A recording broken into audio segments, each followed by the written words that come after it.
승복해야 된다 이런 얘기를 하잖아요. 그런데 이제 승복이라는 거는 여러 정치적 법적 의미가 다 있는데 이 탄핵 심판의 당사자는 소추 의결을 한 국회 그리고 소추 대상이 된 피청구인인 박근혜 대통령 그리고 심판은 이제 헌재가잖아요. 그러면 엄밀하게 말하면 이 헌재 결정의 승복 의무는 당사자인 국회와 대통령에게만 있는 거예요.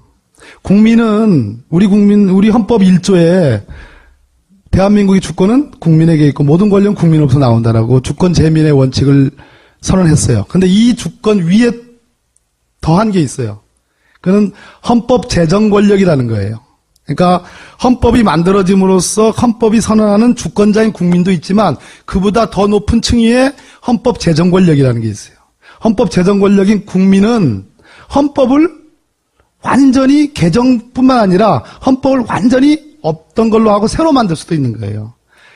헌법 제정 권력자인 국민이 승복한다는 건 말이 안 되는 거예요. 왜냐하면 헌법을 새로 만들 수도 있는 권능이 있기 때문에. 그래서 새누리당이 결정에 승복하라는 얘기는 국회에 대해서는 타당할지 모르겠지만 주권자인 국민, 헌법 제정 권력자인 국민에 대해서는 승복이라는 개념은 있을 수가 없다. 국민이 판단하는 것이 가야 됩니다. 예, 그렇습니다. 권력이라는 거예요. 그러니까 헌법이 만들어짐으로써 헌법이 선언하는 주권자인 국민도 있지만 그보다 더 높은 층위의 헌법 제정 권력이라는 게 있어요.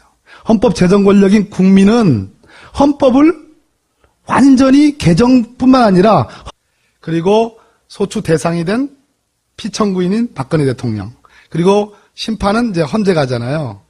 그러면 엄밀하게 말하면 이 헌재 결정의 승복 의무는 당사자인 국회와 대통령에게만 있는 거예요. 헌법을 완전히 없던 걸로 하고 새로 만들 수도 있는 거예요.